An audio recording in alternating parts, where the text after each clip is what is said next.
So you want to get started with this whole investing thing, right? You heard on the news if you had bought Amazon or Tesla 5 years ago, 10 years ago, you'd be a millionaire today. Well, that may be true, but if you're new to this whole investing thing, then it can all be a bit overwhelming and you might not even know where to start. Like, what even is a stock and how do you buy it? Do you just go to apple.com and pick up a stock with your next iPad? And beyond that, people are throwing around a whole bunch of letters and numbers like Roth IRA and 401k, and what do all those things mean? And then there's that anxiety that you could ultimately lose all your investments if you make some bad choices. Well, take a deep breath. Relax. All right, let me do some of the heavy lifting here and clear up some of these issues. Spend the next few minutes with me and I'll make sense of this whole investing thing, and you will feel safe and confident that you could even get started today if you choose. So if that's what you're here for, then go ahead and smash that like button and let's get started.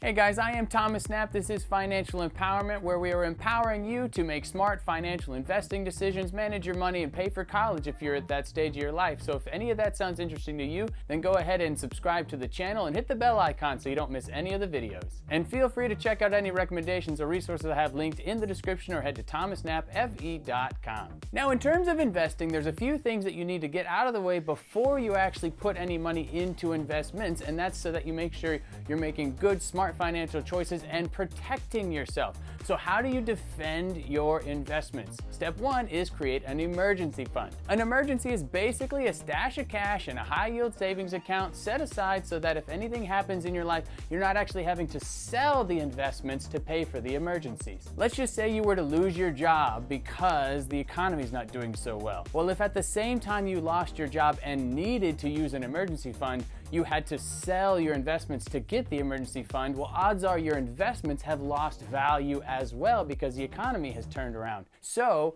you're going to have to withdraw money at a point where your investments have lost value. That's called selling low. You know, they say buy low and sell high. Well, if you're in the middle of an economic downturn, you're likely selling low, which is the exact opposite of how you maximize your investments. Plus, if you had to clear out your investments to pay for living for 3 to 6 months while you find a new job, you might have started your entire investments over at zero, and it's like you didn't invest anything at all. So that's the importance of the emergency fund before you invest, so that you can protect your investments in the case of an emergency. Now, if you're having issues with what we call limiting beliefs, which means you're not even sure you can build wealth, you're not even sure that investing is going to succeed for you, you don't know if you can become a millionaire someday. I got a book here by Chris Hogan called Everyday Millionaires, and you should definitely check this book out if you're having any issues with believing that it's possible for somebody in your situation to become a millionaire. He interviewed 10,000 millionaires and discussed with them how they got there, what was their start,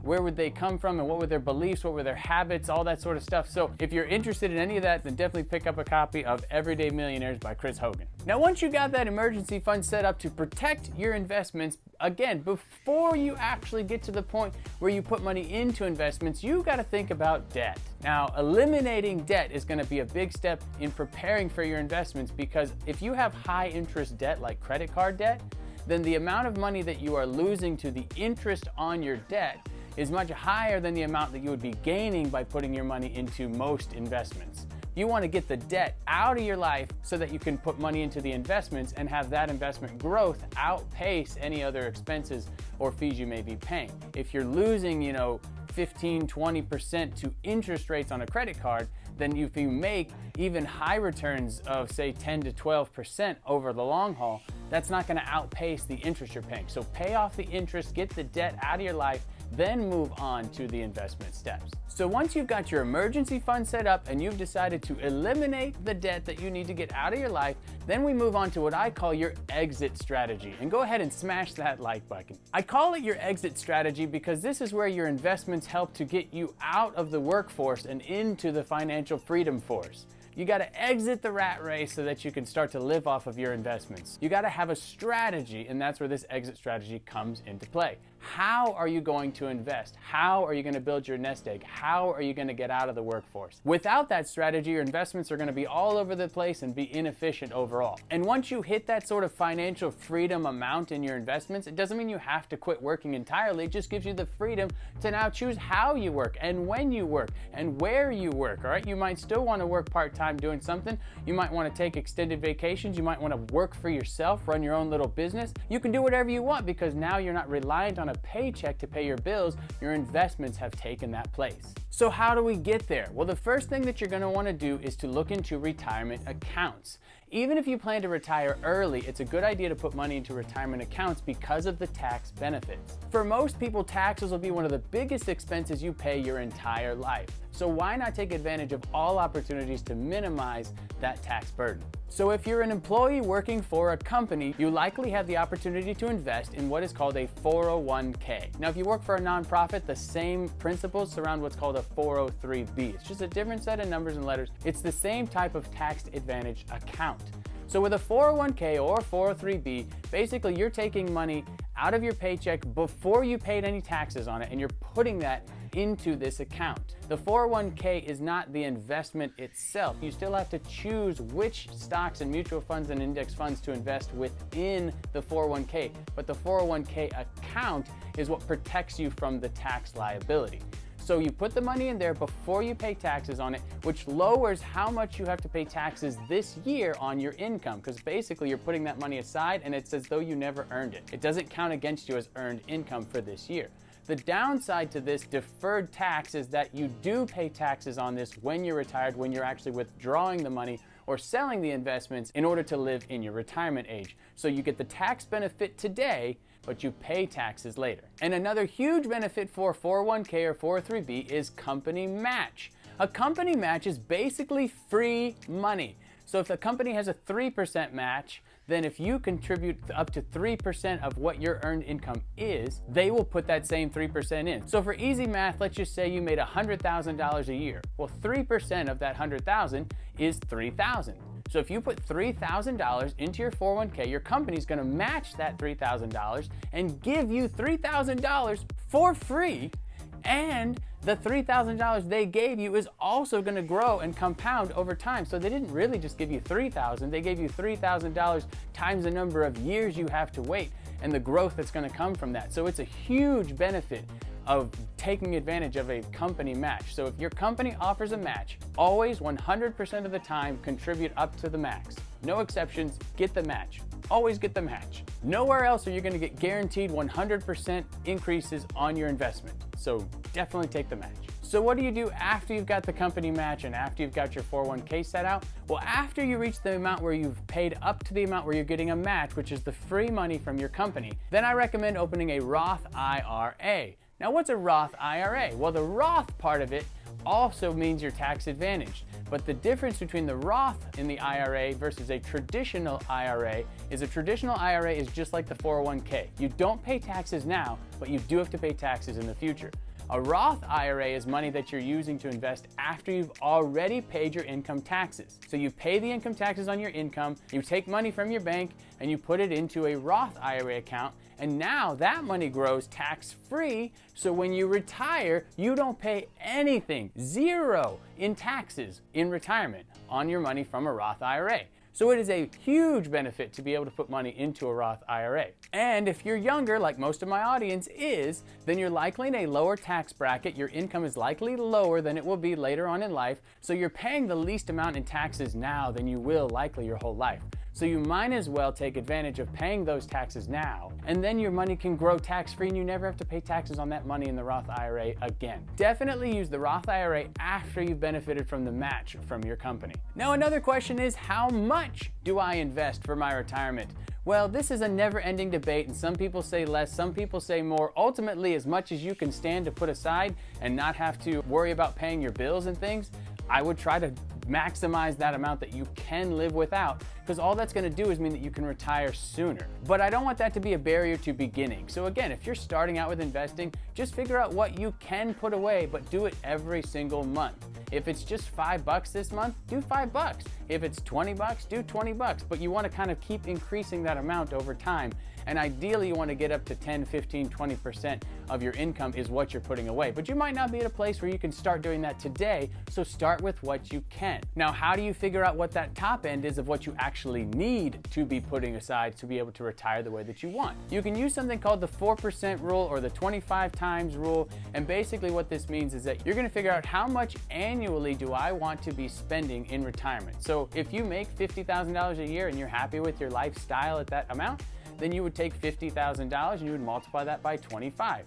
If you want to be able to spend $100,000 a year in your retirement, then you're going to take that $100,000 and multiply that by 25. And that's going to give you a large number. Now, I want you to also remember this is kind of a more advanced idea, but this isn't going to take into account inflation. $50,000 today is not going to pay for what $50,000 later is going to pay for. You're going to need more money. So there's a tool that's called the RIQ. It was made by Chris Hogan here, and you can find it by just going to Google and type in Chris Hogan RIQ, and you'll be able to get to the website where you can get access to it. And then I'll show you, actually I'm going to screen mirror it for you so you can see going through that process to figure out this information. All right, so you have to choose which of these best describes your retirement dreams. Let's just say travel. What's your annual income? Again, let's just say $100,000. Continue. All right, so if you were to retire tomorrow, how much would you need to fund your dreams? And it breaks it down to this much a month. They say here's your current monthly income as a starting point. Adjust it to what you think you might need. So you can go up or down, but so let's just say you wanted to replace 100% of your income in retirement. So you would just hit continue, then how many years until you would like to retire? Again, let's just say for the sake of this, let's say you got 30 years. All right, so you got 30 years to retire, hit continue. How much have you already invested for retirement? Let's just say you've invested nothing. We got zero. All right, so let's put zero. Continue. Here you go. Here is your RIQ. $4,513,200. In order for you to be able to sustain the lifestyle that you have now of $100,000 a year, I mean, again, if you have $100,000 a year, then they're saying that you're going to need to have this number in your accounts, and that will allow you to withdraw what you need to on a monthly basis in order to live this sustained lifestyle in your retirement. So that's kind of your number. That's the RIQ. That's the amount you need to have in your retirement accounts. However, it breaks it down below that to say, in order to get there, this is how much you need to save. So what you need to invest monthly. You need to put away $1,610 every month, starting this month, for 30 years to get to that number. So it helps break down, this is what I want, this is what I'll need to do to get there. Maybe you have to adjust your expectations. If this is an unrealistic amount you can put away each month, then maybe you need to be like, oh, maybe I can't retire and spend $100,000 a year. Maybe when I retire, I can only spend $50,000 a year, or whatever. And likely in retirement, your expenses will be lower. You can find a pro to help you, or you create your plan. Now, what I want to bring your attention to is here. We accounted for 2.75% inflation. So that's the amount of inflation they're taking into account, which I mentioned. This is the average rate of inflation over the last 25 years. A withdrawal rate of 5% is accounted for during retirement. So in this case, they're not using the 4% rule, they're using the 5% rule, which means, again, this number is a little bit higher. And it says that the 11% rate of return is based on the current average annual returns from 1926, the year the S&P was inception, through 2011. In order to change these values, click this symbol above. Ta-da! So here, if we wanted to change this, if you go in here, up here you can change how much a month that you're going to be able to withdraw. You can change how many years you have to retire. If it's more or less, maybe you already have some money saved, so that number's not zero. You can change the interest rate. You know, maybe you want to be more conservative and assume that it's an 8% interest rate. Or inflation, you know, if you want to, again, be less conservative, you could say that it's just a 2.0 inflation rate, and you can kind of recalculate, oh, now I only need 3.6 million. Again, just play around with this calculator. The benefit with using this tool is that it breaks things down in a way that is simpler to understand, to actually give you this is a monthly goal of how much you might want to be putting away in order to reach this number by retirement. Or again, if you want to retire early, then you have to put more away. All right, so now that you've used the RIQ tool and you know how much monthly you need to try to be achieving in order to reach your retirement goals, then that helps you figure out, all right, if I can only put away $10 a month now, or $100 a month now, or whatever, but I'm trying to reach putting away $500 a month or $700 a month or $1,000 or whatever you figured out that is going to be your retirement plan. After you have that figured out and you've reached that point, now you can either just put more money in that account, which means you'll have more money to spend in retirement, or you can start to invest outside of a retirement account.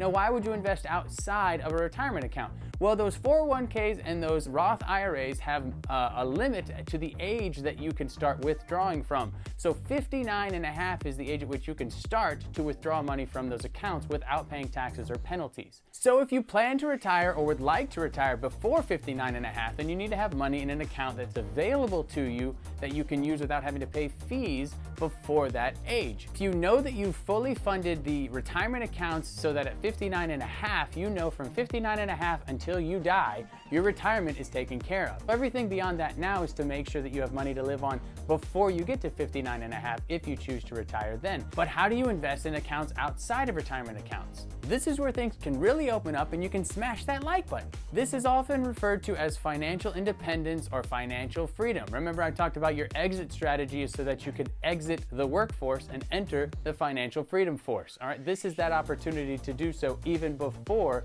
that age of 59 and a half. And the stock market is still a great place to do this, just like you were doing it for your retirement accounts in your 401k or your Roth IRA.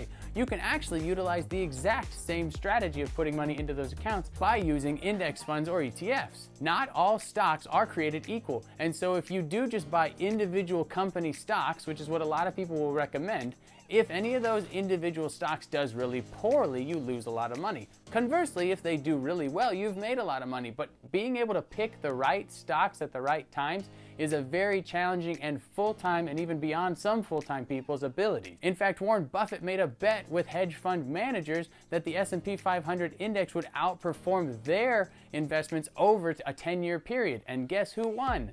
The S&P 500. It outperformed hedge fund managers. Now, they did outperform the S&P 500 at the beginning while they picked certain stocks, but over the course of the long term, that 10-year period, they couldn't pick the right stocks to beat the market consistently over the long term. That's why an index fund is a better way to go for long-term investing. Now, to clarify, I am not a financial advisor and I'm not a tax professional. If you have any questions related to those things, you can find a professional to help you with. I'm just a guy on the internet who is giving you financial education information. And again, this perspective is for somebody who is younger and starting their investment journey. If you're somebody who is within 3 to 5 years of retirement, then you're going to want to have some more conservative investments and not maybe so aggressive in terms of having as much in stocks. And in case you were wondering why I recommend index funds specifically as compared to mutual funds, I do have another video that you can check out. But the basic difference is that the fee structure of a mutual fund that's managed is higher than the fees